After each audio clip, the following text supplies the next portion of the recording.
오늘은 25절로 27절 말씀을 좀 살펴보려고 합니다.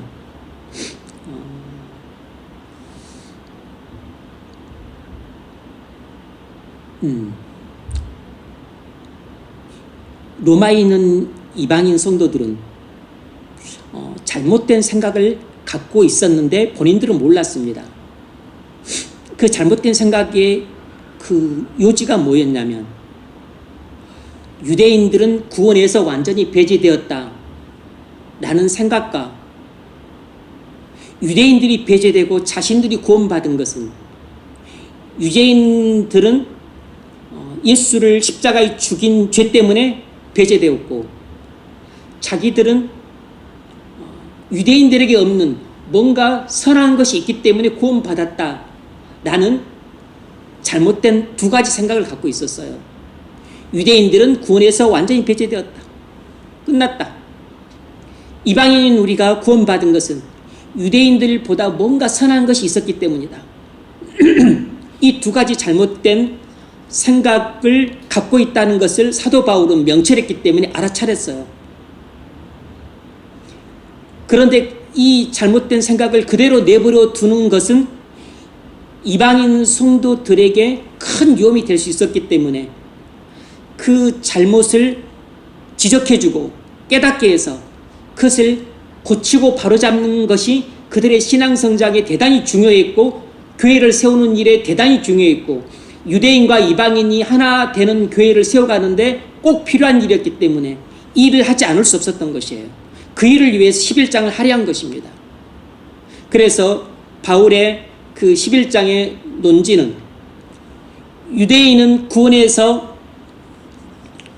배제되었지만 전적으로 배제된 것이 아니고 완전히 배제된 것이 아니다 라는 두 가지 논지를 가지고 5가지로 유대인들이 배제되지 않았다는 논증을 합니다. 유대인들은 구원에서 배제되었지만 전적으로 배제된 것이 아니고 일부는 구원받았다. 그리고 유대인들이 구원에서 배제되었지만 지금 잠시 배제되었지 영원히 배제된 게 아니다.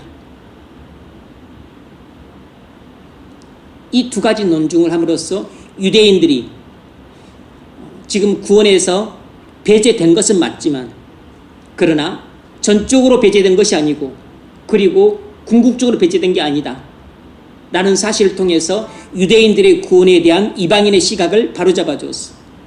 그 또 하나 위험은 이방인 성도들의 교만함이었어요. 유대인들은 그리스도를 십자가 못 박아 죽였기 때문에 그들의 죄값 때문에 배제되었다. 그런데 우리는 유대인들이 갖지 못한 뭔가 훌륭한 점이 있기 때문에 우리가 구원을 받았다. 그건 교만한 생각이었어요. 이런 잘못된 생각이 왜 위험하냐면, 이런 잘못된 생각이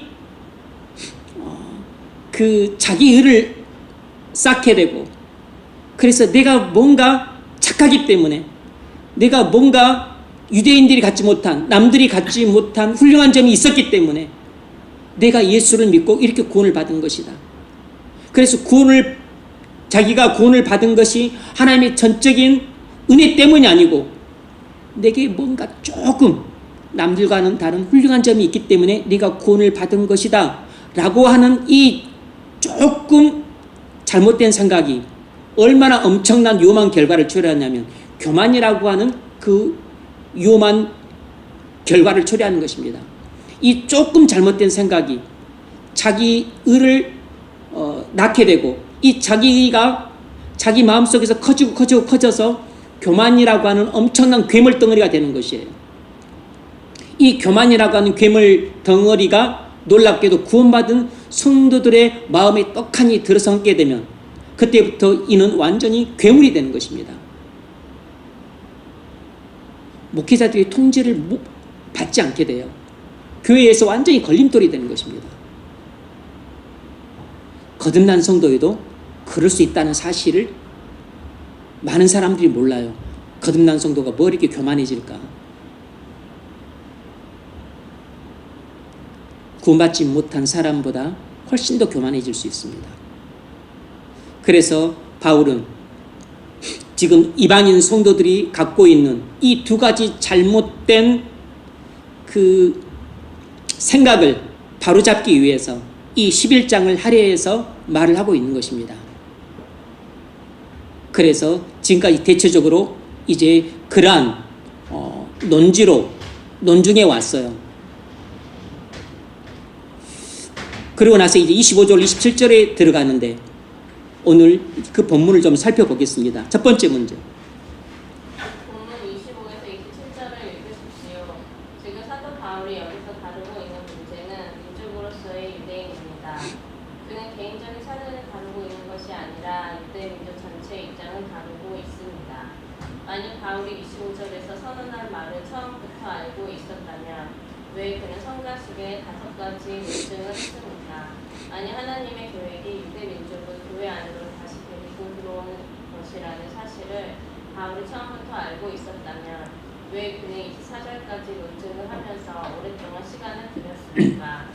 그 이유가 무엇이라고 생각하십니까? 네, 먼저 문제가 무슨 뜻이 다시 한번 살펴봅시다. 바울이 여기서 다루고 있는 문제는 유대 민족의 문제예요. 바울은 개인적인 사례를 다루고 있는 게 아니라 유대 민족 전체 입장을 다룹니다. 만일 바울이 25절에서 선언할 말을 처음부터 알고 있었다면 25절이 뭐죠?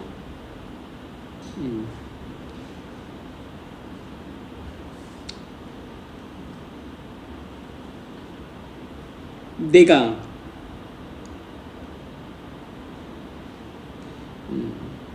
이방인의 충만한 수가 들어오기까지 이스라엘의 더러는 완악하게 된 것이라. 26절을 궁극적으로 선언하고자 한 거죠. 온 이스라엘이 구원을 얻으리라. 모든 이스라엘이 구원을 얻을 것이다. 다시 말하면 유대인들의 대대적인 회심이 있을 것이다. 아니, 이것을 처음부터 알고 있었다면 왜 바울은 성가시기에 굳이 앞에서 5가지 논증을 했는가?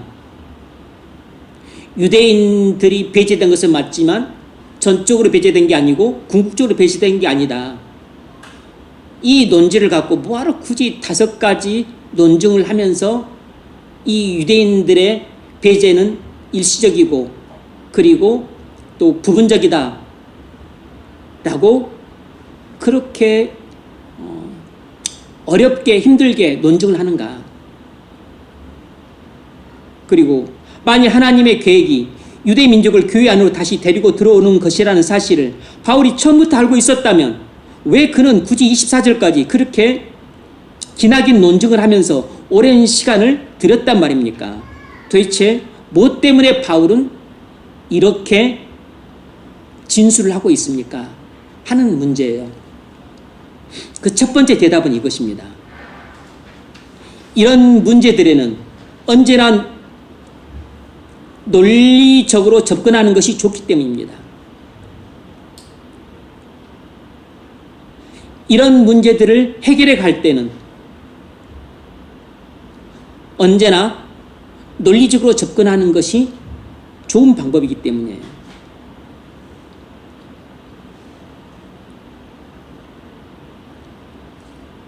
바울이 직면한 문제는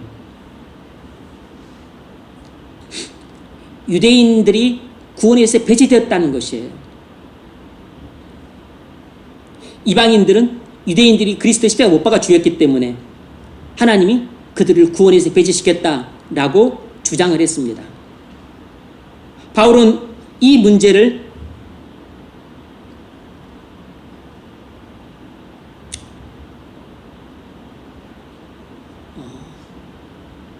이런 식으로 해결할 수도 있었어요.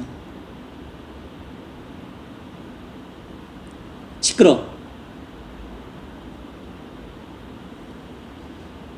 나는 하나님께로부터 계시를 받았다. 유대인들은 먼 훗날 구원받게 될 것이다. 이렇게 말하지 않았어요. 어떻게 했냐면 유대인들이 배제된 것은 맞지만 전부가 배제된 게 아니다. 유대인들이 배제된 것은 맞지만 완전히 배제된 게 아니다. 궁극적으로 배제된 게 아니다. 유대인들은 일부는 구원받고 대부분 배제되었다. 유대인들은 지금 잠시 배제되었고 그러나 나중에 구원받게 될 것이다. 그러면서 논증을 5개를 사용을 해요. 그러면 뭐하러 이렇게 굳이 5개 논증을 써가면서까지 길고 복잡하고 힘들고 어렵게 논증을 해서 설득을 시키려고 하는가? 왜? 시끄러. 하나님이 내게 이렇게 계시해 주셨다. 온 이스라엘이 구원을 얻으리라. 왜 그렇게 쉽게 논증하지 않는가? 왜 그렇게 쉽게 그걸로 끝내지 않는가? 왜 그러겠어요? 난 계시를 받았다. 하나님이 이스라엘을 모르는 날 다 구원하실 것이다. 이렇게 딱 한마디 하면 나머지 뒤에는 논증이 필요가 없어요.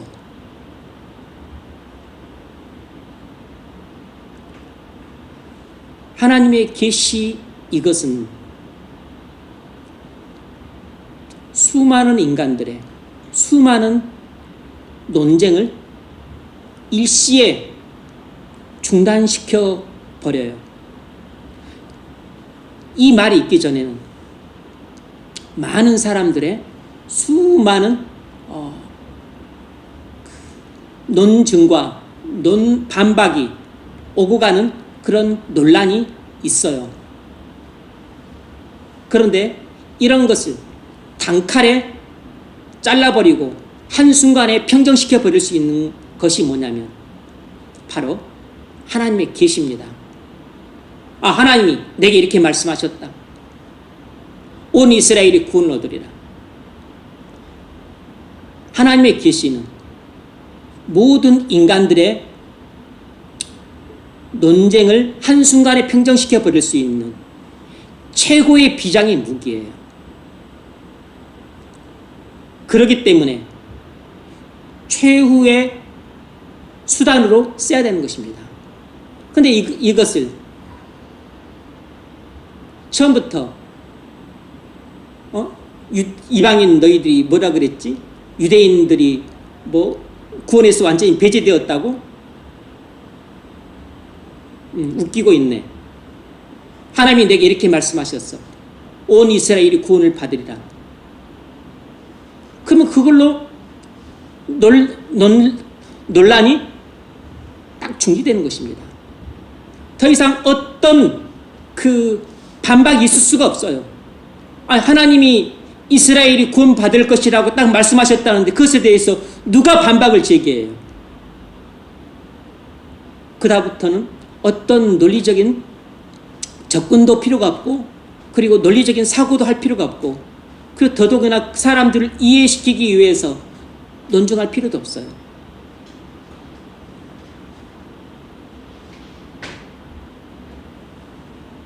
그렇게 되면 충분히 논리적으로 접근해서 논증을 통해서 사람들을 이해시키고 설득시킬 수 있는 여지들이 있는데 그런 부분들이 갑작스럽게 불필요하게 되는 것입니다.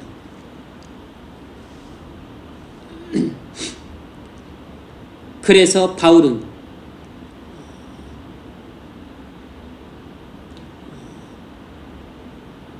이 모든 상황을 완전히 종료시킬 수 있는 최고의 비장의 무기라 할 수 있는 자신이 하나님의 계시를 받았다는 말씀은 맨 앞에 쓰지 않고 맨 뒤에 쓰고 있는 것이에요.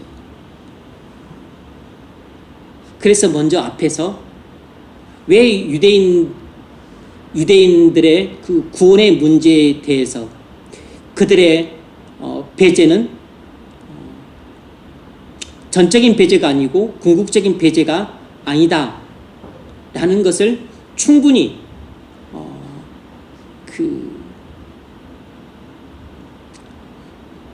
논리적으로 접근해서 그리고 논증할 수 있기 때문에 논증을 통해서 이방인 성도들에게 이해시켜서 설득을 시키고 있는 것입니다. 나를 봐라. 내가 구원받지 않아. 많은 유대인들이 구원받았잖아. 그러면 유대인들이 배제되었지만 전부 배제된 게 아니다. 그리고 유대인들이 배제되었지만 지금 잠시 배제된 것이다. 유대인들이 지금 배제된 것이 세상에 이렇게 화목이 되었다면, 유대인들이 나중에 들어오게 된다면 얼마나 엄청나게 놀라울 정도의 세상에 복된 일이 되겠느냐.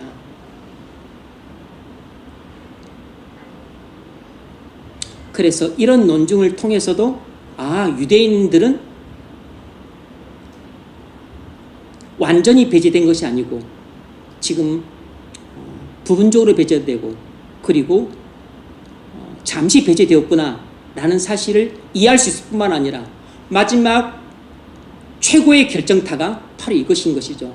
아예 이제 더 이상 논란 자체가 불가능할 정도로 모든 논란에 종지부를 찍는 최고의 비장의 무기이자 최후의 카드로서 계시를 꺼내는 것입니다. 바로 내가 하나님께로부터 계시를 받았다. 그러면서 자기가 받은 계시를 말을 하고, 그리고 내가 계시를 받았을 뿐만 아니라 나만 받은 게 아니고 이미 구약 성경에도 다른 선지자들이 이미 그에 관해서 계시를 받았다. 그러니까 구약 성경의 증거도 제시하고 자기가 계시를 받았다는 사실도 말을 하는데 그걸 맨 나중에 이야기를 하는 것입니다.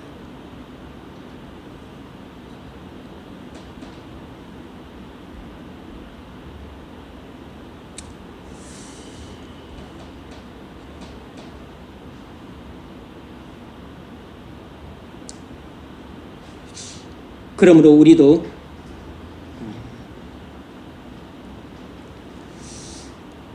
어떤 문제를 다룰 때 지금 사도 바울이 접근하는 방식을 잘 이해해서 이런 방식으로 접근하는 것이 좋은 방식이라고 얘기해줍니다.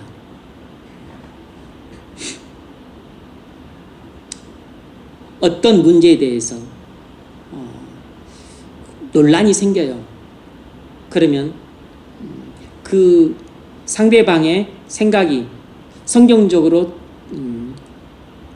또 틀렸거나 잘못되었다고 여겨질 경우 우리가 일반적으로 사용할 수 있는 논증을 갖고 일단은 논리적으로 접근하는 것이죠. 그래서 첫 번째, 두 번째, 세 번째, 자, 이래서 이 문제는 이런 것이고 저런 것이고 이런 것이다. 이렇게 논리적으로 사고해서 논리적으로 접근하고 그리고 그것들이 이렇다는 것을 논리적으로 증명해 가는 것입니다. 그리고 나서 이제 그것에 대한 성경적 근거를 또 뒤에 제시를 하고, 그리고 나서 최고의 비장의 무기가 될 수 있는 최후의 카드, 이거 하나면 모든 것이 다 평정이 되는, 그것은 마지막에 제시를 한다면 더 이상 상대방이 입을 열 수 없게 되는 것이죠. 모든 논란을 평정시키는 것입니다. 그런데 이제 처음부터 더 이상 논란 자체를, 더 이상 논쟁 자체를 할 필요가 없다. 논쟁 자체가 그냥 시간 낭비다. 그렇게 생각하는 경우는 처음부터 그냥 들이대면 되는 것이죠. 예를 들면 지금 바울같이 하나님이 내게 계시를 주셨다. 그냥 그거 한마디면 앞에 이 11장의 논증이 필요가 없는 것입니다. 하나님이 계시를 주셨다는데, 그러면 지금 상황을 전부 이해하기는 어렵죠. 그럼 지금은 도대체 무슨 상황인가? 왜 그러면 그 이방인들은 교회로 들어오는데 유대인들은 교회로 못 들어오고 있는가? 못 들어오고 있는 이유가 뭔가? 그리고 또 유대인들이 나중에 구원받는다고 하는데, 그러면 왜 지금 유대인들은 구원을 안 시키는가? 또 나중에는 또 무슨 일이 일어나는가? 그럼 나중에는 또 유대인들이 구원받을 때 그럼 이방인들은 다 쫓겨나는가? 많은 궁금증들이 남게 돼요. 계시로 딱 말함으로써 딱 평정이 되는데 논리적으로 그 설명을 해주지 않았기 때문에 의문이 해결이 안 되는 것입니다. 궁금증이 남게 되는 것이에요. 사람들은 이성적으로 좀 이해가 돼야 궁금증이 해소가 되고 그래서 더 납득하기가 쉬운데 그렇게 논증을 없애버리고 그냥 단칼에 어떤 하나로 종식시켜버리면 간편하긴 하지만 그러나 충분한 이해가 안 되기 때문에 설득시키기가 어렵고 그리고 호소력이 좀 떨어지는 것이죠. 그래서 이 최고의 비장의 무기는 또 최후의 카드로 쓰는 것이 바람직하다고 할 수 있습니다. 그래서 완전히 결정타를 먹이게 되고 계속 이제 두 번 다시 더 이상 논쟁을 불필요하게 만들 수 있는 것입니다. 두 번째 문제 읽어보세요. 두 번째 이유는 뭐냐면 바울은 이 일이 절대로 구약 성경의 가르침과 모순되지 않는다는 사실을 이방인들에게 가르치고 싶었기 때문입니다. 바울은 이 일이 구약 성경의 가르침과 절대로 충돌하지 않는다는 사실을 이방인들에게 가르치고 싶었기 때문에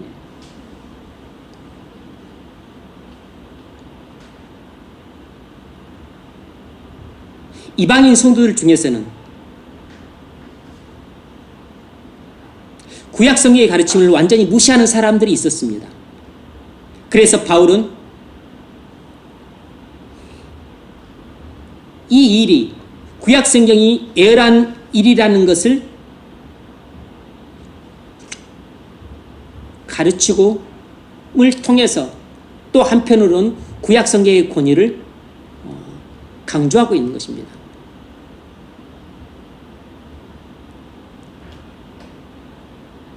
구약 성경이 있고 신약 성경이 있는데 그리스도인들은 신약 성경만 취하는 게 아니고 구약 성경도 취하는 것입니다. 구약 성경은 유대 교회를 믿는 유대인들 것만이 아니에요. 물론 또 당시는 신약 성경이 완성되지도 않은 때였지만 그러니까 더더욱 구약 성경의 가르침을 무시하면 안 되었던 것이죠. 그런데 구약 성경에도 유대인들의 구원이 예언되어 있었다는 것입니다. 그것이 바로 26절이죠. 온 이스라엘이 구원을 얻으리라. 바울이 받은 계시죠. 그리고 25절 하반절이 그것이죠. 이 비밀이라고 하는 것은 바울이 하나님께로부터 받은 계시를 말하는 것이죠. 형제들아, 너희가 스스로 지혜의 땀을 명키 위하여 이 비밀을 너희가 모르기를 원치 아니하노니. 무슨 말입니까? 내가 하나님께로부터 받은 계시가 있다.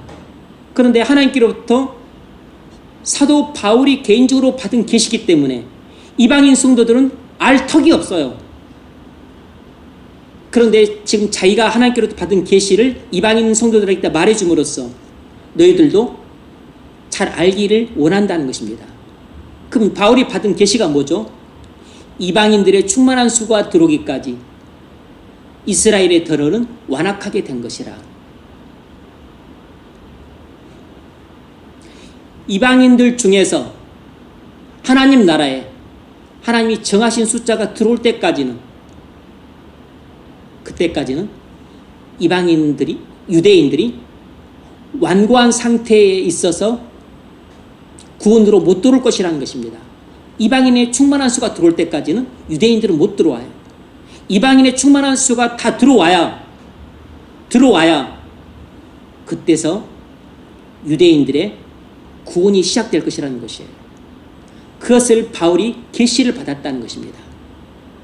그 바울이 혼자 계시를 받았으니까 로마 성도들은 모르는 것이에요. 그게 비밀이라고, 비밀. 바울 혼자만 알고 있는 비밀이에요. 그걸 쉽게 말하자면, 그래서 모든 이스라엘이 구원을 받으리라, 바울이 이렇게 선언할 수 있는 것입니다. 그러면 나가 계시로 하나님의 께로부터 직접 받은 계시인데, 그러면 이것이 완전히 그 성경 어디에도 찾아볼 수 없는 생뚱맞은, 도저히 받아들일 수 없는 그런 말씀이냐? 아니다. 구약 성경에도 이미 예언되어 있는 말씀이다. 그러므로 지금 이 AD 60년경에 내가 받은 이 계시는 완전히 그동안의 하나님의 계시와 전혀 충돌하는, 모순되는 그런 계시가 아니고, 구약 성경에도 이스라엘이 구원받을 것이라고 하나님이 예언해 두셨다는 것입니다. 그래서 자신이 하나님께로부터 받은 이 계시가 구약 성경 말씀과 모순되지 않고 충돌되지 않고 일치한다는 것을 말함을 통해서 자기가 받은 계시가 성경 가르침과 똑같고 하나님의 말씀이라는 것을 다시 한번 입증하고 있는 것이에요. 그것이 26절이죠. 그리하여 온 이스라엘이 구원을 기록된 바, 구원자가 시온에서 오사 야곱에게서 경건치 않은 것을 돌이키시겠고, 뭘 말하는 거죠? 그리스도께서 오셔서 유대인들에게 대대적인 회심을 줄 것이라는 것입니다. 내가 그들의 죄를 없이 할 때 그들에게 이루어질 내 언약이 이것이라. 하나님이 언약을 통해 약속하신 것입니다. 그러니까 이것은 반드시 이루어질 약속이에요. 그래서 하나님이 선지자를 통해 구약 성경에서 이스라엘의 대대적인 회심을 약속했는데, 그걸 하나님이 바울에게도 그렇게 계시를 준 것입니다. 이방인의 충만한 수가 들어오기까지 이스라엘의 덜어는 완악하게 된 것이라. 이방인들의 하나님이 정하신 숫자가 다 구원받을 때까지는 이스라엘은 구원으로 못 들어온다는 것입니다.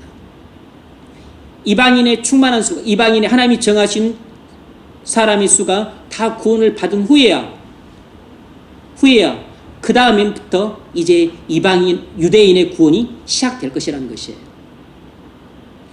유대인의 구원이 시작이 되면 그때부터 이제 종말이 아주 가까운 것입니다.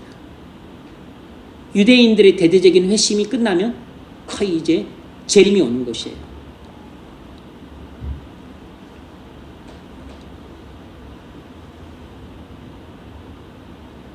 세 번째로, 바울은 이방인들이 이 가르침의 원리들을 명확히 알기를 원했기 때문이에요. 바울은 이방인들이 이 가르침의 원리들을 명확히 알기를 원했기 때문입니다.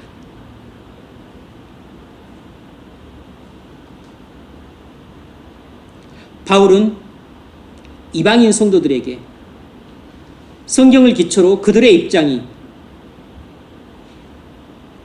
구약 성경의 가르침뿐만 아니라 기독교의 가르침과 전적으로 다르다는 것을 설명하고 있습니다. 바울은 이 로마 성도들에게 그 로마 성도들이 갖고 있는 그 생각, 유대인들은 구원에서 배제되었고 자신들은 뭔가 특별한 점이 있기 때문에 구원받게 되었다는 이 생각이 성경을 기초로 해서 성경의 가르침과 전적으로 틀리다는 것을 논증함으로써 그들의 잘못된 생각을 지적해 주는 것입니다. 그들이 생각이 잘못됐다는 것을 스스로 깨닫게 주고 있는 것이에요.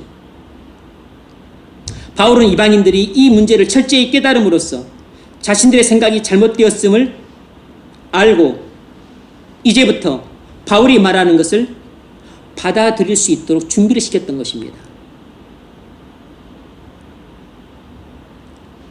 그러니까 제가 여러분들에게 어떤 문제에 관한 진리를 가르칠 때 그 진리 자체를 먼저 여러분에게 가르치기보다는 그 어떤 부분에 대한 어떤 문제에 대한 그 진리에 있어서 여러분들의 생각이 잘못되었다면, 그래서 여러분들의 생각이 잘못됐다는 것을 알고 있어요. 어떤 진리에 대한 어떤 문제, 주일 성수면 주일 성수에 대한 그 진리, 또 아니면 결혼이라면 결혼에 대한 어떤 진리, 이 부분에 있어서 이제 성경이 말하는 진리가 있는데 여러분들이 주일 성수에 대한 여러분의 생각이 잘못되었어요. 결혼에 대한 여러분의 생각이 잘못되었어요. 근데 여러분의 생각들은 제가 터치도 안 하고 다 묻어두고 저는 여러분에게 주일 성수에 대한 성경이 말하는 진리만 가르쳐요. 결혼에 대한 성경이 말하는 진리만 가르칩니다. 그것은 반쪽짜리 가르침이에요. 완전한 가르침은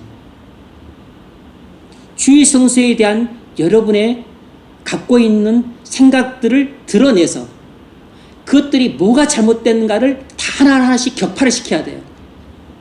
결혼에 대한 여러분의 생각들이 뭐가 잘못되었는가를 성경을 기초로 해서 성경을 가지고 논증함으로써 여러분의 생각들이 잘못되었다는 것을 다 깨뜨려야 됩니다.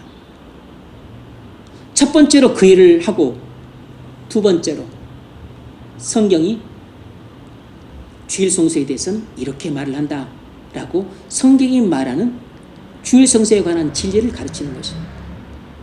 그리고 결혼에 관한 성경의 진리를 가르치는 것입니다. 그리고 가르칠 때는 어떤 문제에 대해서 부정적으로 접근하고 또 긍정적으로 접근한 이런 이중 접근 방식이 필요한 것이에요. 만일 여러분의 그 생각이 잘못되었는데 그것들을 잠재하고 성경의 진리만 가르쳐요. 그러면 여러분들이 마음속으로 어떤 생각을 하냐면 여러분이 갖고 있던 생각들이 여러분이 스스로 여러분이 갖고 있던 생각들을 성경의 진리에 비추어서 그럼 내 생각이 잘못되었네. 내 생각은 10개 중에서 예를 들면 그 10가지 잘못된 생각이 있는데 여러분 생각하기에 5가지는 잘못되었구나. 5가지만 버리고 5가지는 성경이 가르친 것 별로 틀리지 않다고 생각하면서 5가지는 그대로 갖고 있는 것입니다. 그러면 자신의 잘못된 생각과 성경의 그 가르침을 짬뽕시켜요. 그리고 혼합주의적인 생각을 갖게 되는 것입니다. 결혼에 대해서도 여러분의 생각들이 잘못됐다는 것을 하나하나 깨트리지 않으면 성경의 가르침을 전했어도 크게 현재 지금 내가 갖고 있는 생각이 성경의 가르침과 크게 다르지 않은 것 같은데 그 자기 방어를 하면서 그리고 자기 생각을 합리화시키고 그리고 자기 생각이 현실적이라고 생각하고 어떻게 성경의 가르침대로만 다 받아들이냐 그러면서 자기 생각을 계속 옹호를 해요. 이것이 훨씬 현실적이고 그리고 실제적이고 그리고 현실 상황에서는 어쩔 수 없이 이럴 수밖에 없다고 자기 변호를 하면서 자기 생각을 계속 고수를 하는 것입니다. 그렇게 되면 성경의 가르침을 명확하게 가르쳤어도 실질적으로는 이것은 절반의 가르침밖에 안 되는 것이에요.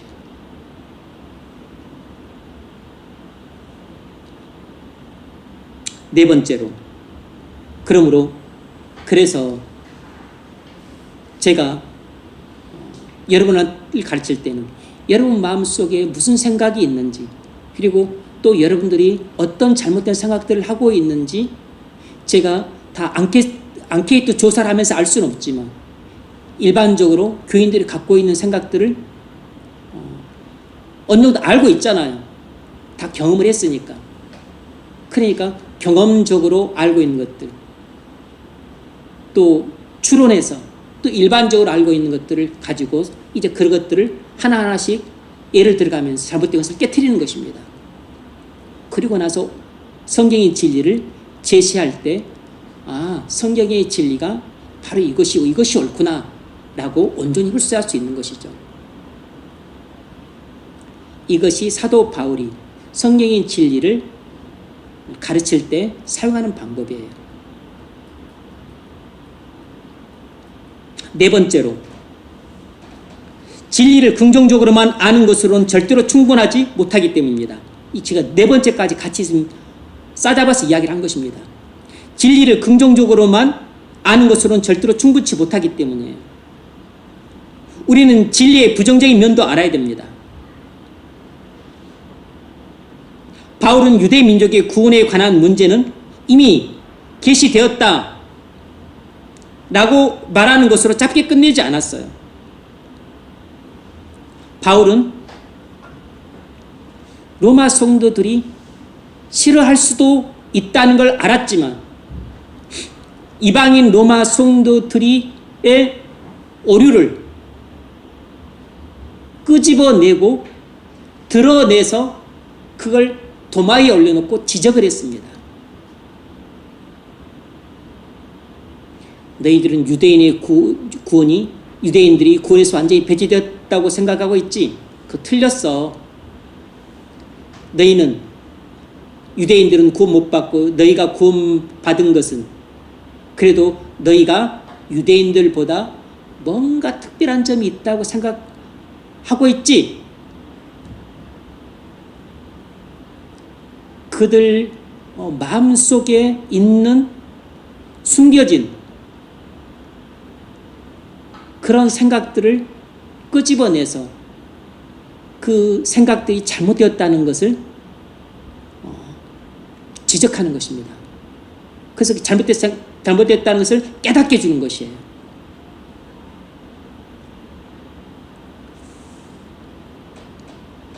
그렇게 함으로써 바울은 오류에 빠진 이방인들을 도와줄 수 있었습니다.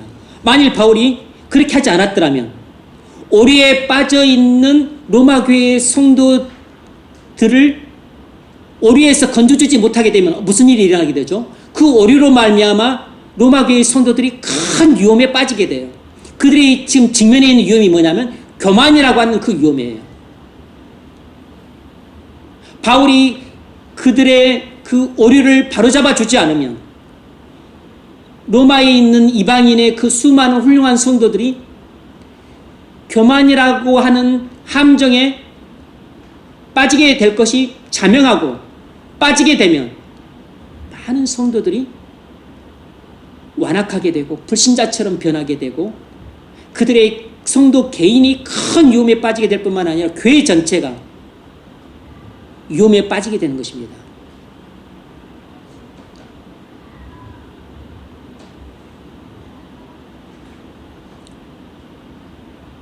좀 적용 측면에서 이야기를 하자면 앞서 제가 말씀드렸지만 우리가 어떤 문제에 대해서 어려움을 겪고 있는 사람들을 만났다고 합시다.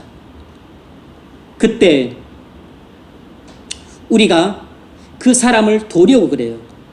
그 사람을 도우려고 하려면 어떻게 그 사람을 돕는 것이 가장 성경적으로 효과적으로 도울 수 있는 방법이냐.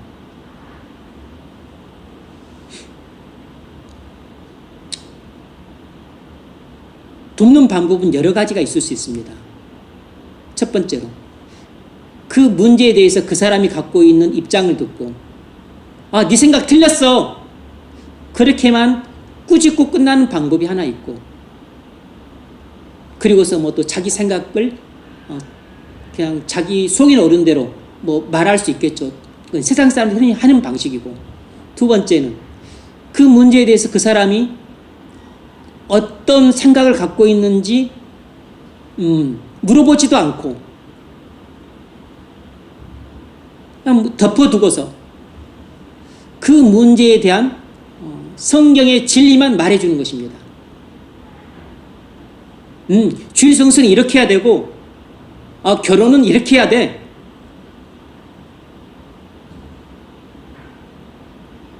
이것도 절반의 가르침이라고. 그 사람이 그 문제에 대해서 잘못된 생각을 꾸짖는 것, 틀렸어. 그렇게 말하는 것으로 끝나는 것도 절반이고, 그것은 그 문제에 대해서 갖고 있는 그 사람의 생각이 틀렸다는 것을 말하지 않은 채, 알지도 못한 채, 그냥 주일 성수는 이렇게 해야 되고, 뭐 11조는 이렇게 해야 되고, 그리고 결혼은 이렇게 해야 돼. 이렇게만 진리를 긍정적으로 말하는 것도 절반의 가르침이에요. 그러면 가장 온전한 가르침이 뭔가?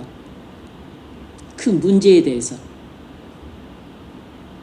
첫 번째로 부정적으로 이야기를 해야 되고, 두 번째로 긍정적으로 이야기해야 돼요. 첫 번째로 부정적으로 이야기한다서 그 문제에 대해서 그 사람이 어떤 생각을 갖고 있는지를 알아야 돼요. 그래서 그 사람이 그 문제에 대해서 갖고 있는 잘못된 생각들, 잘못된 지식들,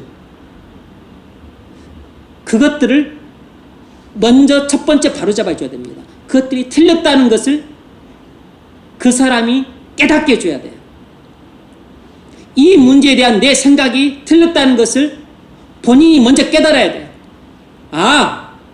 주일 성수에 대한 내 생각이 틀렸구나. 결혼에 대한 내 생각이 틀렸구나. 이것을 성경을 기초로 해서 그걸 깨닫게 해줘야 됩니다. 이것이 부정적 접근이고, 두 번째 긍정적 접근은, 그럼 그 문제에 대한 성경이 말하는 진리는 무엇인가? 이제 성경이 말하는 진리를 명료하게 말해 줘야 돼요. 그것이 어떤 문제에 대한 진리를 상대방에게 가장 정확하게 가르쳐주는 방식입니다. 이것이 사도 바울이 사용하는 방식이에요. 이것이 어떤 문제에 대한 진리를 가르칠 때 사용하는 성경적인 방식이라고. 그런데 참고 삼아 제가 사족같이 말을 하지만, 기도할 때는 이런 식으로 기도하면 안 돼요. 이것은 설교할 때 이렇게 설교하는 것이고, 가르칠 때 이렇게 가르치는 것이지, 기도할 때 부정적으로 기도했다가 또 그 문제에 대해 긍정적으로 기도하고, 기도를 가르치는 방식으로 기도하시면 안 돼요. 기도를 설교처럼 하시면 안 된다고. 종종 들어보면 기도를 그런 식으로 하는 경우가 있는데, 기도는 절대 그런 식으로 하시면 안 됩니다. 기도는 설교처럼 하시면 안 되고, 회중들을 가르치는 마음을 갖고 그렇게 부정적으로 긍정적으로 그렇게 기도를 하시면 안 된다고. 기도는 진정성, 그리고 간절성, 그리고 간결성, 세 가지를 중심으로 기도를 하셔야 돼요. 기도는 일단 간결하게 기도를 하셔야 됩니다. 그리고 진실하게 기도하시고, 그리고 간절하게 기도하시고. 기도의 본질은 강구예요, 강구. 그래서 누구를 가르쳐 드리면 안 돼요, 기도할 때. 그리고 적용을 잘 하셔야 된다고. 적용을 잘 하셔야 된다고. 지금 원리를 배웠는데, 이 원리는 우리가 누군가를 가르칠 때 사용하는 원리지, 기도할 때 적용하라고 하는 원리가 아니라고. 그런데 꼭 적용을 잘못하는 경우가 있어요. 이건 누군가를 가르칠 때 이렇게 해야 되는데, 기도를 할 때 이렇게 적용하는 경우가 있는데 이건 적용 오류라고. 이 적용을 그렇게 하시면 안 된다고. 뭔 말인지 아시겠죠?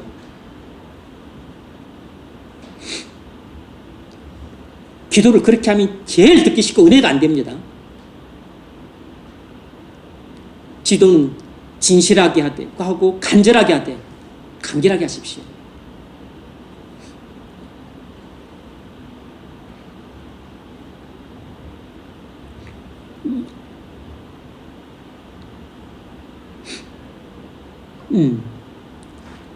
다시 이야기했어. 우리가 어떤 문제에 대해서 어려움을 겪고 있는 사람을 만났어요. 그를 도려갑니다.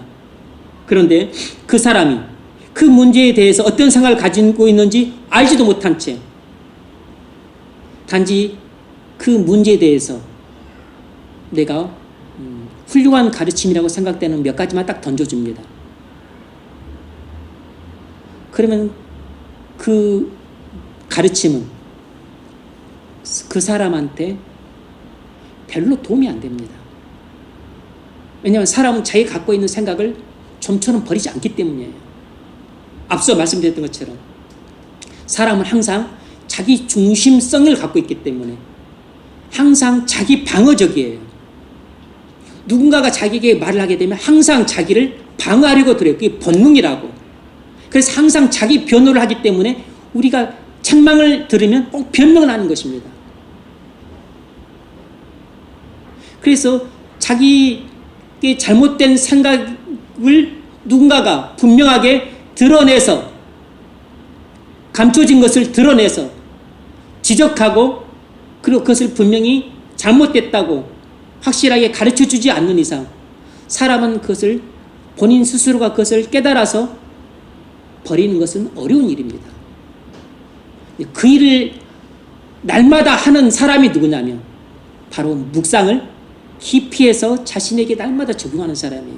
묵상을 잘하는 사람은 묵상을 깊이 있고 풍성하고 그리고 잘한다고 하는 사람은 바로 그 일을 하는 사람입니다. 그래서 말씀 묵상을 매일같이 잘하는 사람은 날마다 회개를 해요. 회개를. 왜냐하면 묵상을 통해서 성령이 말씀의 거울에 자기의 영혼의 참모습을 비춰주니까 어떤 문제에 대한 내 생각이 틀렸다는 것이 드러나요. 내 감정이 틀렸다는 게 드러나요. 내 행동이 틀렸다는 것이 드러나요. 성령께서 그걸 깨닫게 해주시니까 아, 내 생각이 틀렸구나. 이러했던 내 감정이 틀렸구나. 아, 이렇게 행동했던 내 행동이 잘못되었구나.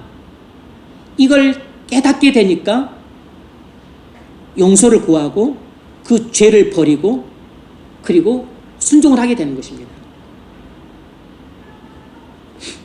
그 일을 성령께서 말씀을 통해서 하시는 시간이 말씀 묵상 시간이라고. 그래서 말씀 묵상을 하되 그걸 제대로 하는 사람은 그래서 은혜를 받고 믿음을 갖게 되는 겁니다. 은혜 가운데 믿음이 쑥쑥 자라되 우죽순처럼 자라게 돼요. 정말로 우죽순처럼 자라게 됩니다.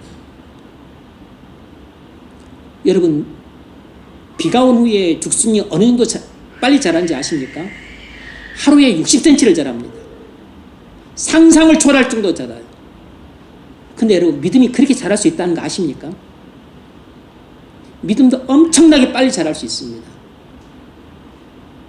그게 바로 묵상을 통해서 은혜의 소낙비를 받게 되면 우리의 믿음도 우죽순처럼 자라게 돼요.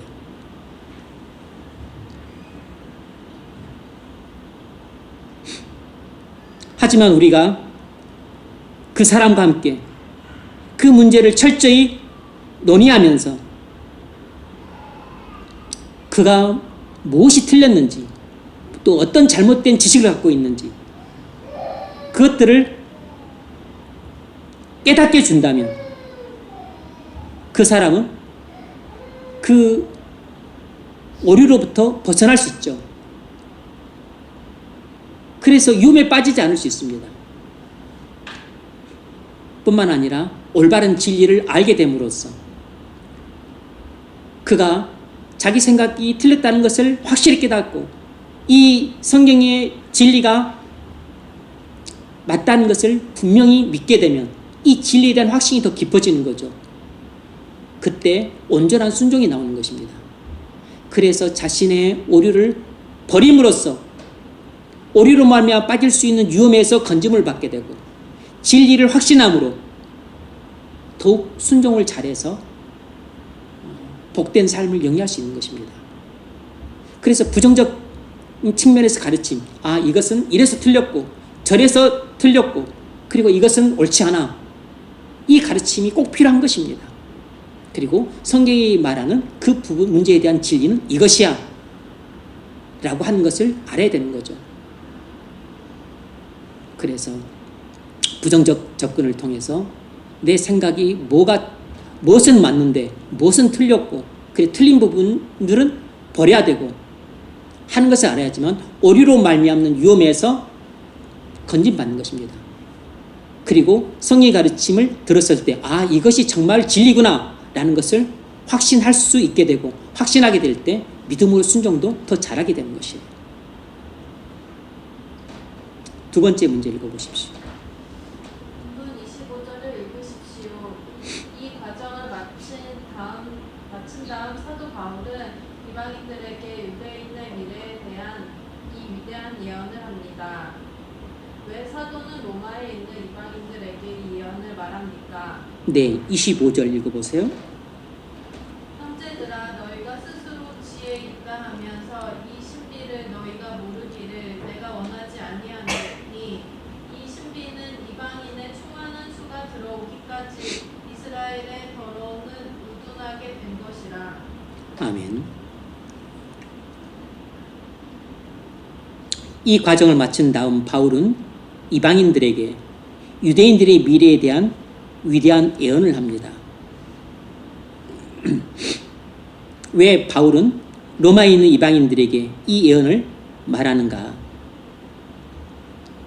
바울이 이방인들에게 말한 예언이라고 하는 게 뭐죠? 자기가 하나님께로 받은 계시죠.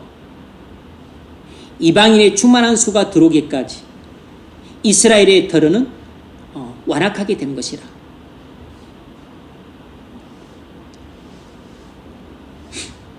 이방인들 중 충만한 수가 구원을 받은 후에야 그 다음부터 유대인들의 구원이 시작될 것이다.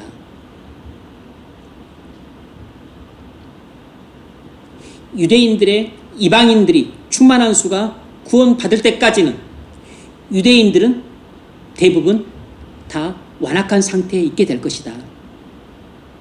이 계시를 바울이 받았어요. 그리고 예언을 합니다. 온 이스라엘이 구원을 받으리라. 이건 바울이 한 예언이죠. 자기가 받은 계시를 토대로 한 예언이라고. 왜 바울은 이방인들에게 이런 예언을 하는가? 첫 번째 이유는 이방인들이 무지에서 벗어나도록 하기 위해서입니다. 이 비밀을 너희가 모르기를 원치 아니하노니. 이방인들이 무지에서 벗어나도록 하기 위해서 바울이 이 예언을 말해줘요. 이 비밀을 너희가 모르기를 원치 아니한다. 무슨 뜻입니까? 이 고건법이죠. 부정에 부정을 해서 강한 긍정을 나타내는 것입니다. 나는 너희가 이 비밀을 간절히 알기 원한다 뜻입니다. 왜 비밀이죠? 바울 혼자 받은 계시기 때문이죠. 그러니까 이 로마 성도들은 모르는 것입니다.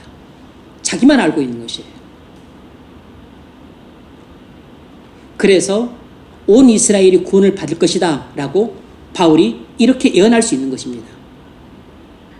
두 번째 이유는 이방인들이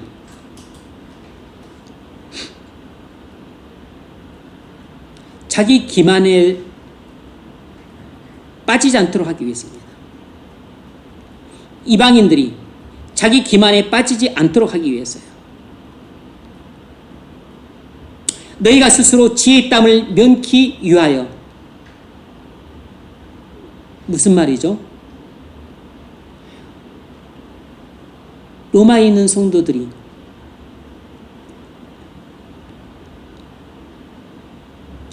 자신들이 스스로 자기들을 지혜 있다고 생각하고 있었다는 것입니다.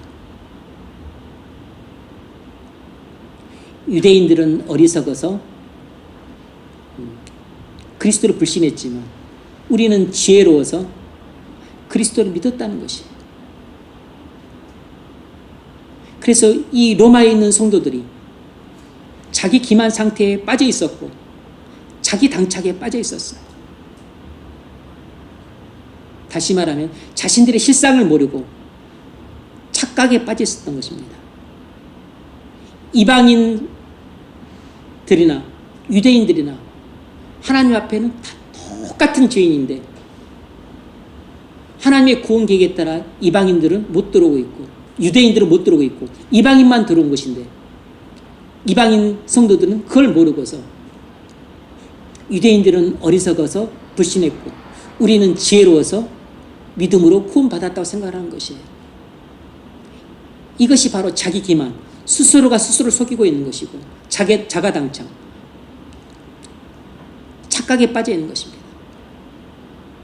자기 스스로 착각에 빠져 있는 것이에요.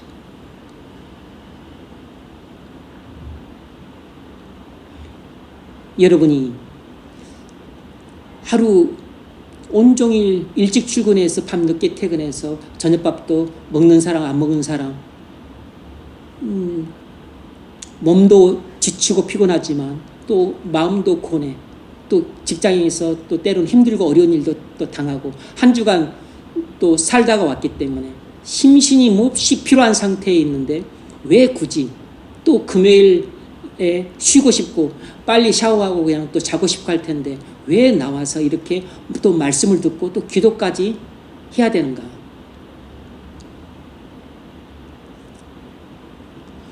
우리가 그러지 않으면 자기 기만에 빠지기가 너무 쉬운 것입니다.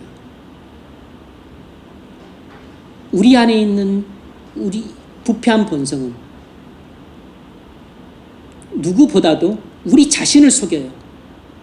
우리 자신을 기만합니다. 김찬주, 너 주일 성수하고 그리고 매일 말씀 묵상하는 것으로도 충분해. 너 새벽기도도 하잖아. 너 성경도 읽는 하잖아. 충분해. 금요일에는 쉬어도 돼. 그렇게까지 하는 사람 별로 없고 그렇게까지 안 해도 돼.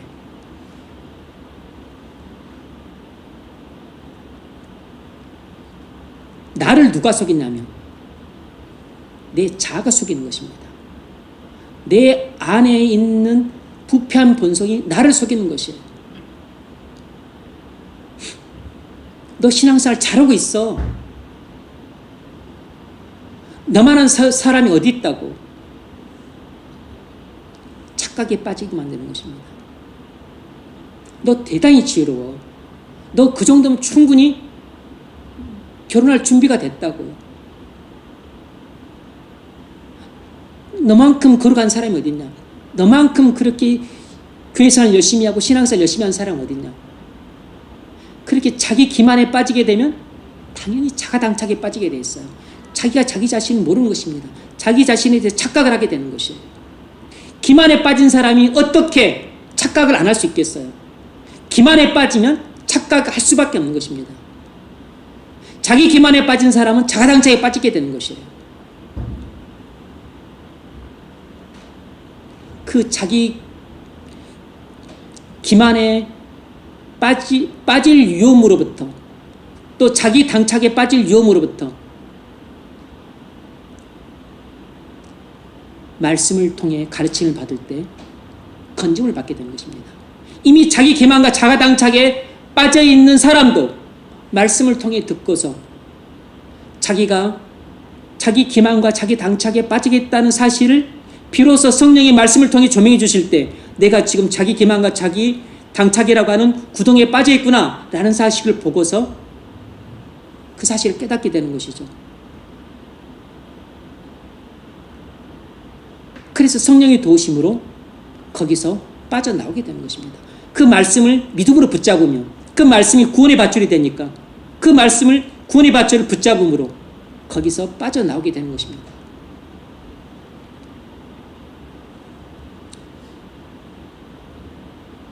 여기서 지혜있다고 하는 단어는 진짜 지혜가 아니고 교만한 거짓 지혜를 일반적으로 나타내는 때 쓰는 단어예요.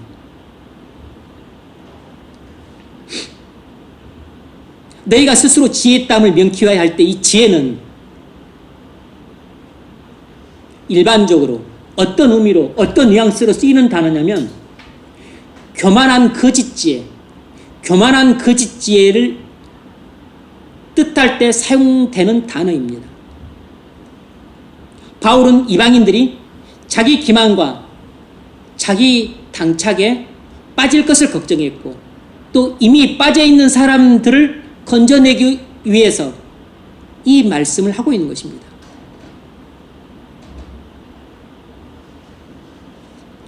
그래서 목사인 제가 혹시 여러분들을 개인적으로 신방할 때 여러분들에게 조금 듣기 거북한 이야기라거나 듣기 불편한 이야기를 할 때는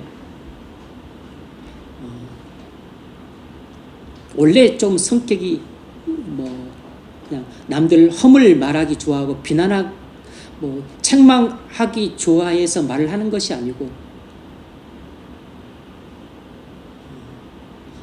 다 교육의 목적을 갖고 또 지도의 목적을 갖고 이야기를 하는 것입니다. 지도 차원에서 신방을 하는 것이지 밥 먹고 친목 도모만을 위해 사는 것은 아니죠.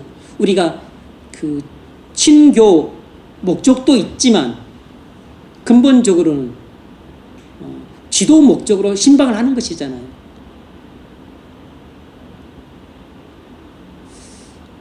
그래서 때로는 듣기 거북한 이야기도 하는 것이고 불편한 이야기도 하는 것입니다. 근데 이런 경우들이 있어요. 그냥 지도 차원에서 말을 하는 것이 책망이 아닌데 조금 아주 진지하게 저는 예전부터 그런 오해를 자주 받아왔는데 친구들하고 이야기할 때도 나는 아주 진지하게 그리고 또 좀 강하게 이야기를 하면 꼭 친구들이 좀 차분하고 또 화내지 말고 근데 화를 내는 게 아닌데 내가 조금 열을 냈을 뿐이지 화를 내는 게 아닌데 진지하게 말하고 좀 강하게 말을 하고 하니까 화를 내는 게 아니고 그냥 진지하게 말하고 있는 것이에요.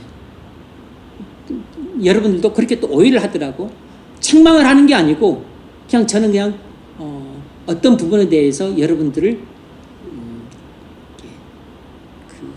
이해시키기 위해서 설명하고 그리고 이렇게 해야 된다고 지도 차원에서 말을 하는 것이지 책망하는 것이 아닌데 사람들은 들을 때 내가 책망받는다는 느낌으로 듣는 경우들이 많은 것 같아요.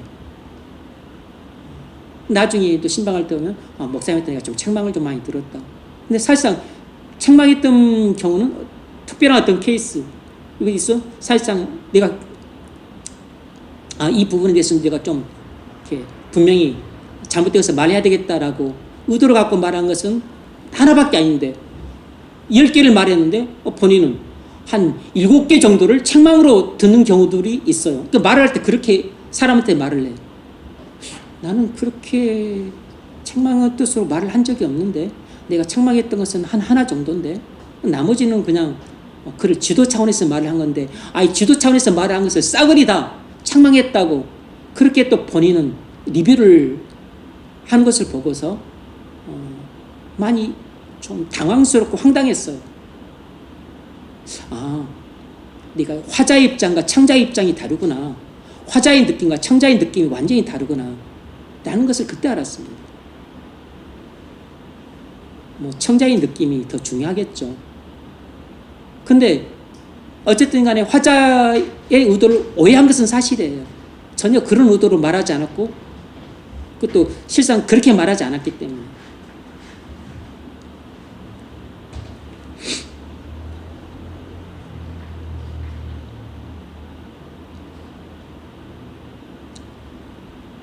두 번째 문제 읽어보십시오.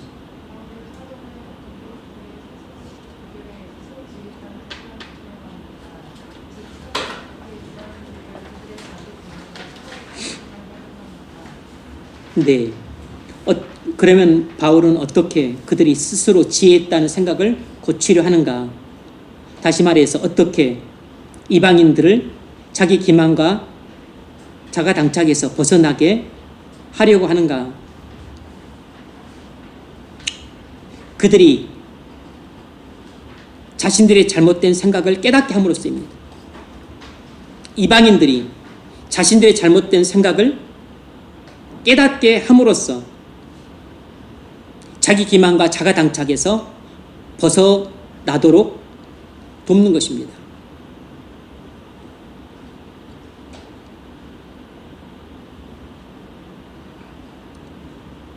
이방인들은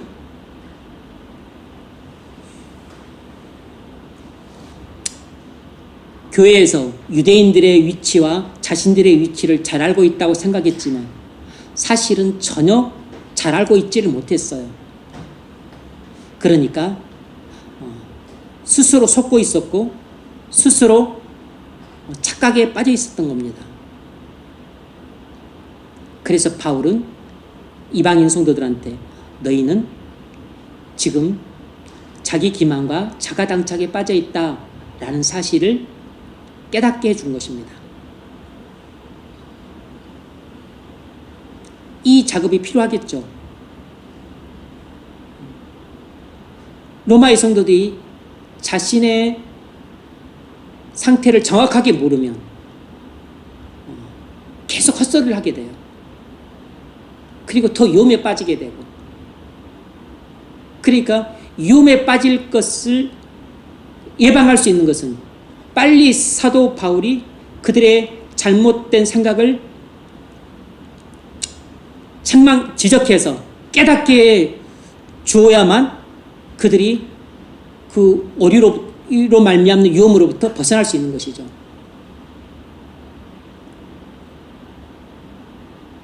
그리고 바울이 말하게 될 유대인들의 위치와 자신들의 위치를 정확하게 알게 되는 겁니다. 자신들이 교회 안에 들어와 있는 것은 유대인들보다 뭔가 특별한 점이 있어서가 아니고 하나님의 구원 계획 때문이고, 그리고 유대인들은 나중에 구원받게 될 것이라는 것, 그것을 온전히 받아들일 수 있게 돼요.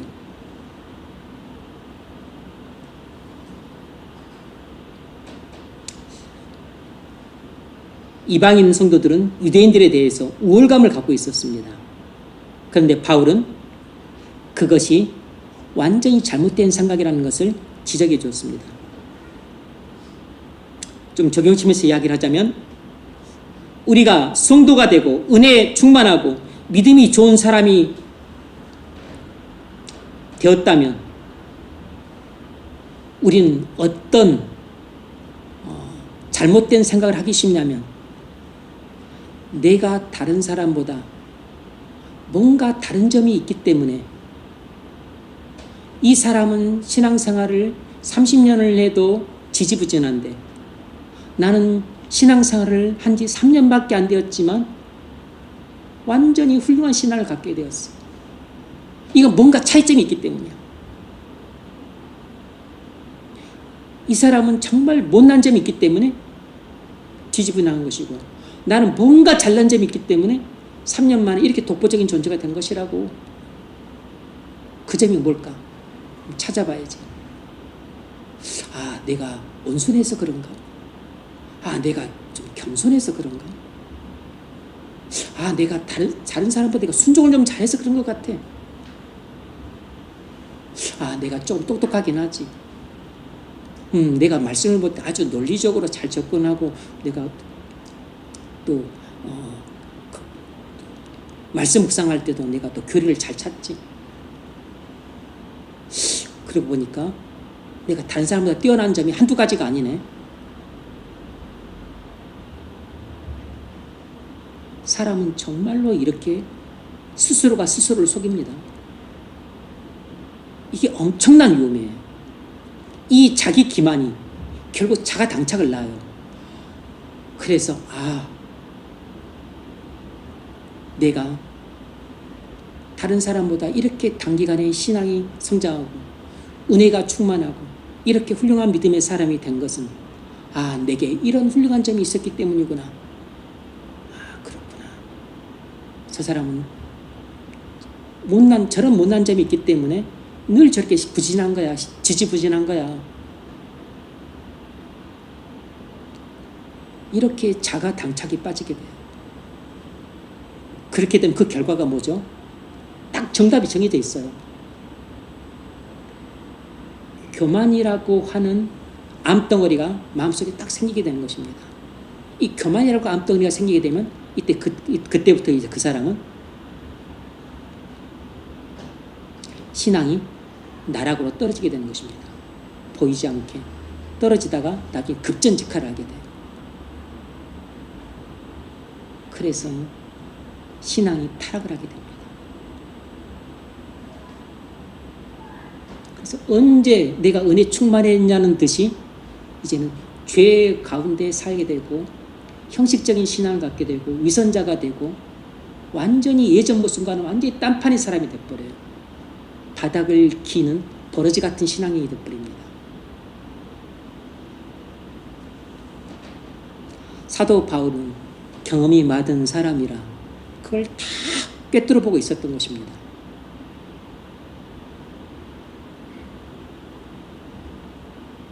그래서 자기 기만에 빠지는 것이 얼마나 위험한지 알았고, 그래서 자가당착에 그렇게 빠지는 것이, 착각에 빠지는 것이 이게 사소한 위험이 아니고 엄청나게 큰 위험을 초래한다는 사실을 알고 있었던 것이 교만이라고 하는요. 그렇게 영적인 암에 걸린 사람은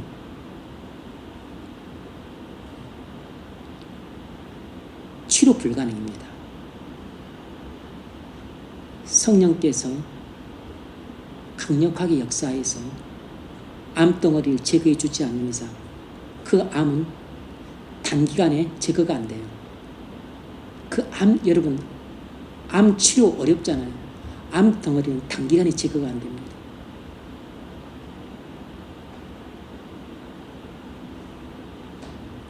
그래서 그런 교만이라고 하는 암 덩어리가 생기지 않도록 지금 사도 바울이 로마 교회 성도들한테 예방주사를 놔주고 있는 겁니다. 예방주사. 자기 기반에 빠지지 않도록, 자가당착에 빠지지 않도록. 이런 사람은 사단의 시험에도 금방 들어요. 이미 교만의 라고 하는 암덩어리가 딱 생긴 사람은 사단의 시험을 그때부터 분별을 못합니다. 사단이 자기에게 거짓말로 속이는 것을 분별을 못하게 돼. 예전에는 분별했어요. 은혜 충만할 때는 분별했는데 교만한 상태가 되면 이미 눈이 덮였기 때문에, 귀가 어두워졌기 때문에 볼 수가 없으니까, 그게 사단의 음성인지 성령의 음성인지 분별을 못하니까 그때부터 분별을 못해요. 그래서 사단에 미혹되어서 또 실족을 하는 것입니다. 그래서 급전직하를 하게 돼요. 바울이 로마교회 성도들이 자기 자랑하지 말라, 자고하지 말라, 교만에 빠지지 말라고 경고를 하고 있는 것이 괜한 경고가 아니에요. 오히려 회심하지 않은 사람들만큼 위험하거나 그 사람들보다 더 위험하게 할 수 있어요.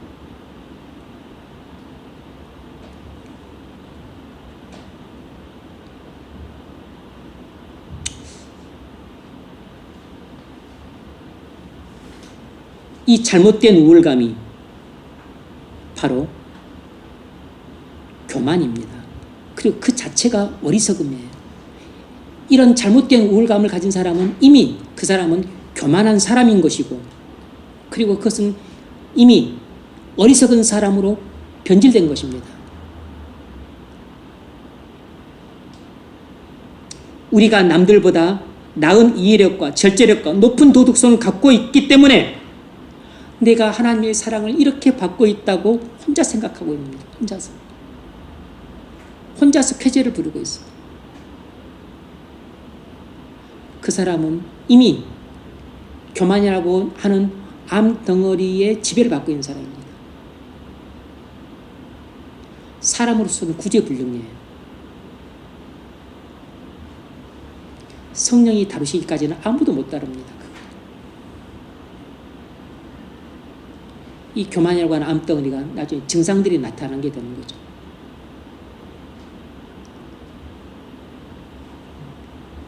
여러 가지 증상이 나타납니다. 수많은 폐단들이 나타나요. 바울이 로마 성도들이 교만에 빠지지 않도록 그렇게 예방주사를 놓고 주의를 집중하는 것처럼 목사가 교인들이 이렇게 영적인 교만에 빠지지 않도록 주의하고 신경 쓰고 조심을 해야 돼요. 항상 경계를 해야 됩니다. 그래도 문제는 교만에 빠진다는 것이죠.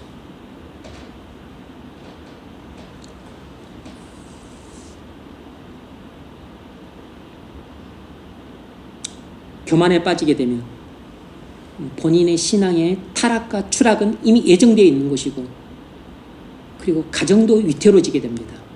가정이 위태로워지게 돼요. 그리고 결국 교회가 어려워지게 되고, 그럼 어떻게 될까요? 본인이 큰 수치를 당하게 됩니다. 본인이 가장 큰 부끄러움과 수치를 당하게 돼요. 그리고 본인 때문에 가정도 어려움을 빠뜨리고 교회도 어려움을 빠뜨립니다. 그러니까 교만에 빠지지 않도록 그렇게 우리가 각자가 주의하고 조심하고 철저하게 경계를 해야 되는 겁니다. 세 번째 문제 읽으십시오. 사도가 이방인들에게 주려고 하는 정보를 비밀이라고 말하고 있습니다. 사도는 서신서에서 이 비밀이라는 단어를 자주 사용합니다. 왜 그는 이 단어를 자주 사용합니까? 이 비밀이라는 단어가 말이 당시에 흔히 사용되는 단어였기 때문입니다. 이 비밀이라고 하는 말이 당시에 흔히 사용되는 말이었기 때문에. 이 비밀이라는 말은 어디서 많이 사용되었는가? 밀교에서 많이 사용되었습니다. 고대 이방 사회에서는 밀교가 유행했었습니다. 밀교가 유행했었어요. 골로새서에서 나오죠. 밀교는 철학이나 종교의식이나 금욕주의를 혼합시킨 것이에요. 비밀이 선택된 소수에게만 알려진다고 믿었습니다. 그래서 교만을 주장했어요. 이 비밀이 모든 사람들에게 알려진 게 아니고 선택된 소수에게만 알려진다고 믿었기 때문에 나는 이 비밀을 알고 있다 라고 주장하는 사람들은 이미 다 교만에 빠진 사람들입니다. 이것이 밀교의 특징이었어요.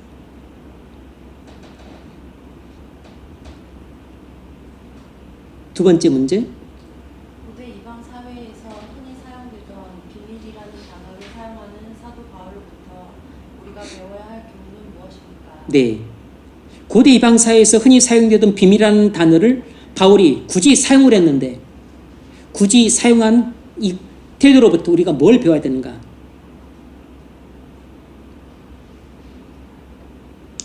우리의 가르침이나 전도는 사람들이 쉽게 이해할 수 있는 말로 해야 된다는 것입니다. 우리의 가르침이나 전도는 사람들이 쉽게 이해할 수 있는 말로 해야 된다는 것이에요. 힘들지라도 반드시 그렇게 해야 됩니다. 진리를 전달하기 위해서 우리는 현재 통용되는 말들을 사용하는 것이 좋습니다. 그리고 시중에서 흔히 사용하는 말로 사용할수록 좋아요. 쉬운 말로 전도할수록 좋은 것이고 쉬운 말로 가르칠수록 잘 가르치는 것입니다.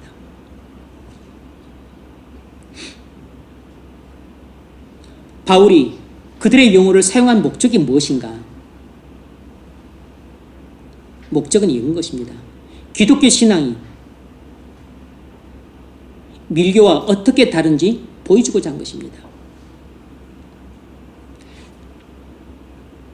기독교가 밀교와 어떻게 다른지를 보여주고자 한 것이에요.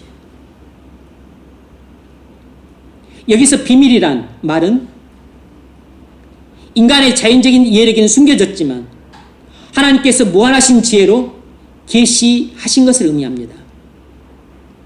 비밀이란, 여기서 비밀이란 인간의 자연적인 이해력에는 숨겨졌지만 하나님께서 은혜로 주신 계시라는 뜻이에요. 다시 말하면 비밀이란 곧 하나님의 계시를 말합니다. 인간은 스스로 힘으로는 알 수 없는 오직 하나님의 은혜로운 계시, 그것을 바울은 여기서 비밀이라고 하는 단어로 사용을 했어요. 다시 말해서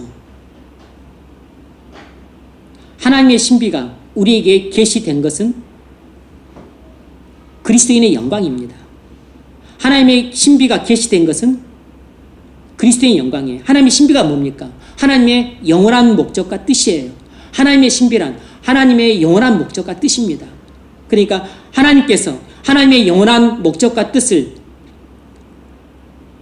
계시해 주시는 것은 우리를 사랑하시기 때문입니다. 우리를 기뻐하시기 때문이에요. 우리에게 구원을 주시고자 계시해 주시는 것입니다. 자신의 영광을 위해서 계시하시는 것이에요.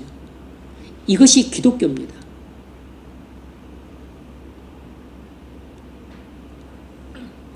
하나님의 영원한 목적과 뜻을 계시해 주는 책이 성경이에요. 그래서 여러분이 성경을 읽고 묵상하면 하나님의 영원한 목적과 뜻을 알게 됩니다. 반대로 여러분이 성경을 읽지 않고 묵상하지 않으면 하나님의 영원한 목적을 모르고 하나님의 영원하신 뜻을 모르게 돼요. 그러면 구원받기 어렵죠. 은혜 받을 수 없어요. 믿음 성장이 힘든 것입니다. 하나님의 영원한 목적과 뜻을 알고 믿어야 구원도 받죠. 그리고 은혜 받고 믿음도 성장하는 것입니다. 무엇보다도 하나님의 영원한 목적과 뜻을 알게 되면 나에 대한 하나님의 사랑을 깨닫게 됩니다. 그때 하나님의 사랑이 내 마음에 풍성히 부어지는 것입니다. 나에 대한 하나님의 사랑을 깨닫게 될 때 바로 그때 우리가 하나님의 사랑이 우리의 마음에 컵에 물이 넘치듯이 그렇게 흘러 넘치도록 부어지는 충만함을 경험을 하게 돼요. 그래서 여러분이 묵상을 제대로 하게 되면 반드시 그런 은혜의 체험을 하게 됩니다. 안 할 수가 없게 돼요. 마태복음 11장 20절, 25절 한 절만 봅시다.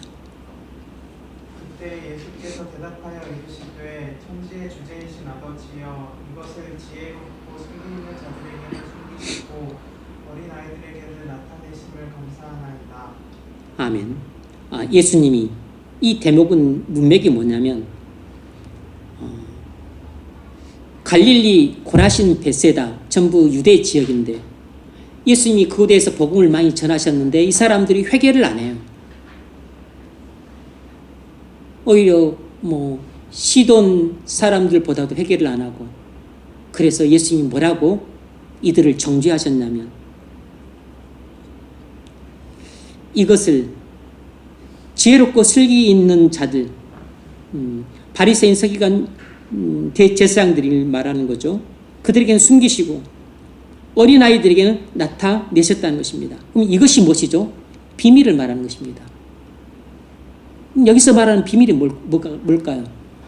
하나님의 계시를 말하는 것입니다. 계시가 뭐죠?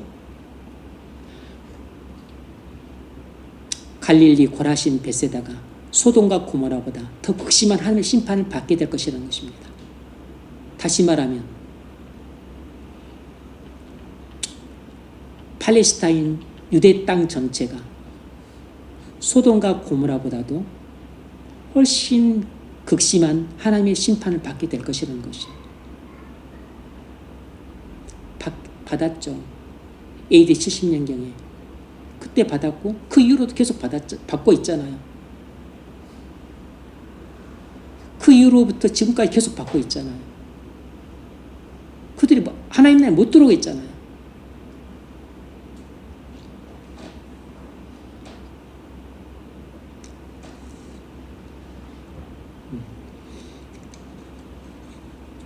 다 읽지 않고 나와 있는 것. 로마서 16장 25절 이하를 보면 26절에 나오죠. 그 신비의 계시를 따라 된 것이니, 이것도 비밀이라고 하는 말인데 바울이 이런 용어를 쓰고 있어요. 고린도전서 2장 보면 은밀한 가운데 있는 하나님의 지혜, 이것도 비밀한 가운데 있는 하나님의 지혜를 말하는 거죠.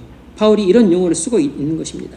에베소서 1장 그 뜻의 비밀, 에베소서 3장 3절 비밀을 알게 하신 것은 계시죠. 내가 그리스도의 비밀을 깨달은 것을 너희가 알 수 있으리라. 자, 네 번째 문제. 기독교 신앙과 비밀스러운 종교들 간에는 어떤 차이가 있습니까? 네. 비밀스러운 종교들은 어떤 큰 비밀을 갖고 있습니다. 밀교는 큰 비밀을 갖고 있어요. 그런데 그 비밀은 모든 사람들에게 알려지는 것이 아니라 전수받는 소수의 사람들에게만 알려집니다. 그래서 그들은 놀라운 비밀을 아는 특별한 사람들이 돼요.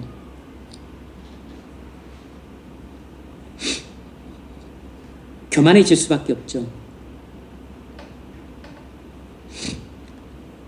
그리고서 그 안다는 걸 가지고 다른 사람들을 지배하려 드는 것입니다.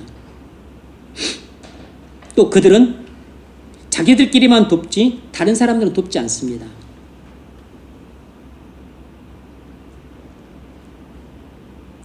컬트가 되는 거죠. 컬트가. 모든 것은 전수받은 자들을 위한 것입니다. 기독교는 정반대예요. 기독교는 알리고 드러내고 선포합니다. 밀교와 큰 차이입니다.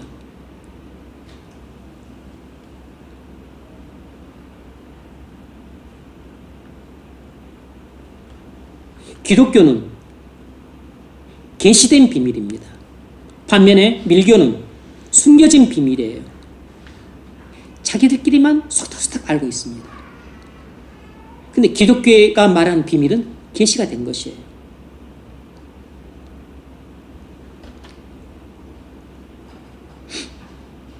우린 영적이라고 주장하면서 비밀을 숨기고 특정한 사람들에게만 전하는 종교를 의심해야 됩니다. 기독교는 그런 밀교가 아니에요. 네 번째 문제 읽으십시오. 본문 25에서 27절을 읽으십시오. 이 말씀을 통해서 우리는 바울의 직분이 무엇임을 알 수 있습니까? 네. 이 말씀을 통해서 바울의 직분이 무엇임을 알 수 있는가? 우리는 이 말씀을 통해서 바울이 사도임을 알 수 있습니다. 25절부터 27절 읽어보십시오. 형제들아 너희가 스스로 지혜 있다 하면서 이 신비를 너희가 모르기를 내가 원하지 아니하노니 이 신비는 이방인이 충만한 수가 들어오기까지 이스라엘의 덜어는 우둔하게 된 것이라. 그리하여 온 이스라엘이 구원을 받으리라. 기록된 바 구원자가 시온에서 오사 야곱에게서 경건하지 않은 것을 돌이키시겠고 내가 그들의 죄를 없이 할 때에 그들에게 이루어질 내 언약이 이것이라 함과 같으니라. 아멘. 진리가 사도에게 계시되었습니다. 사람들을 가르치도록 하기 위해서 하나님께서 바울에게 진리를 계시해 주셨어요. 그가 직관적으로 안 것이 아니고 연구해서 안 것도 아닙니다. 바울은 하나님께로부터 직접 계시를 받은 것입니다. 계시는 모든 사람들이 받을 수 있는 게 아니고 딱 정해졌어요. 사도와 선자들만 받을 수 있습니다. 계시는 사도와 선자들만 받을 수 있는 것이에요. 따라서 사도와 선자들이 중단된 지금 그 이후로는 새로운 계시는 없습니다. 사도는 신약시대에만 있었고 선자들도 신약시대까지만 존재했어요.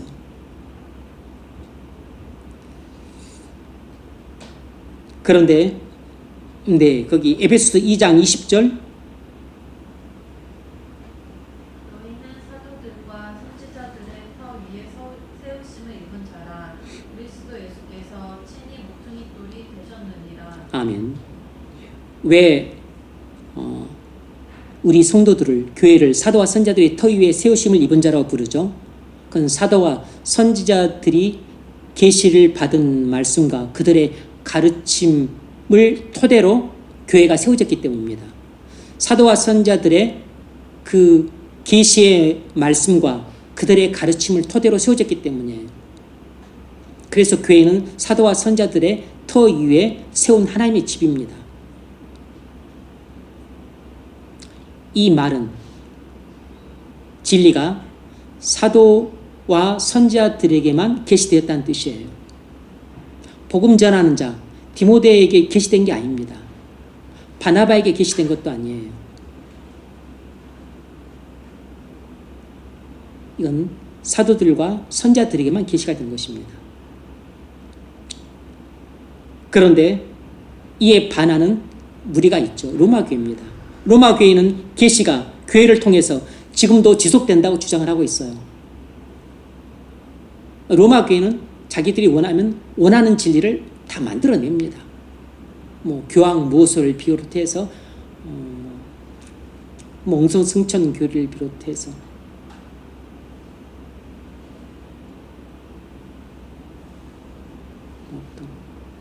시음무태 교리를 비롯해서 많은 교리들을 본인들이 원하면 만들어내요.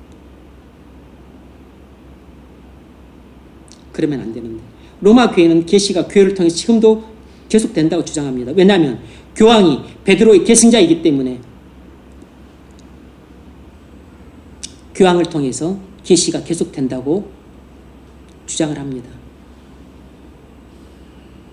로마 교회를 우리가 거부할 수밖에 없는 중요한 이유 가운데 하나가 이런 것이에요. 계시가 계속된다고 주장을 하니까 본인들은 계시를 받았다고 주장하고 해서 계속 새로운 교리를 만들어내는 것입니다. 그러면서 신약 성경과 충돌을 하는 교리들을 계속 만들어내는 것이에요. 그러면 결국은 구약 성경이나 신약 성경의 권위를 훼손하게 되고 무시하게 되는 것이죠. 신약 성경 이후로 새로운 계시는 절대 없습니다. 사도직은 단회직이에요. 딱 12사도 외에는 없는 것입니다. 또 바울 한 명 더 추가해서 적용 좀 읽으십시오. 당신은 사람들이 우리에게 교회의 가르침보다 더 훌륭한 가르침이 있다고 말할 때 무슨 어떻게 대답하시겠습니까? 네. 사람들이 우리에게는 교회의 가르침보다 더 훌륭한 가르침이 있다고 말할 때 우리는 어떻게 대답해야 되는가?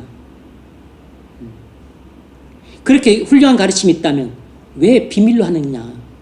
그것을 알리고 드러내고 다 선포를 해라. 이렇게 말해야 됩니다. 기독교는 모든 사람들이 진리를 분명히 알 수 있도록 그걸 선포를 합니다.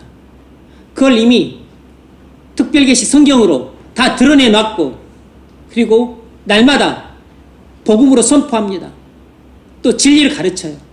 계속 드러냅니다. 근데 밀교는 자기들끼리 밀실을 쏙쏙쏙 하면서 속닥속닥 전합니다. 교회는 밀실에서 말하지 않고 지붕 위에서 복음을 전해요.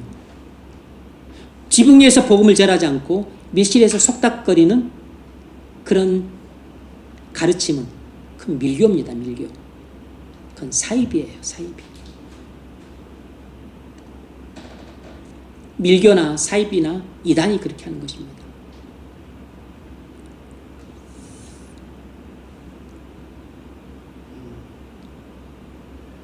선현자매가 집도 먼데 또 금요일 나와서 또 예배하느라고 뭐 참 네 피곤할 텐데 잘 왔어요. 내가 이제 오늘도 그 생각을 하고 말씀을 준비한 그 생각을 했는데 뭐 오늘 올지 안 올지 내가 몰라. 내가 뭐 회사 상황이 또 잘 모르니까 지금의 작은 수고가 앞으로 큰 위험을 예방할 수 있습니다.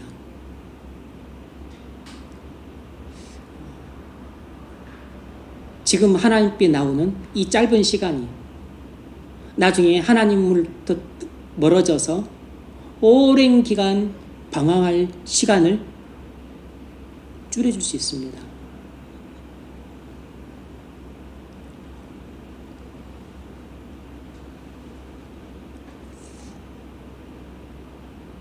지금 맞는 예방주사 한 대가 영적인 교만이라고 하는 그런 큰 영적인 암에 걸리지 않도록 예방해 줄 수 있어요.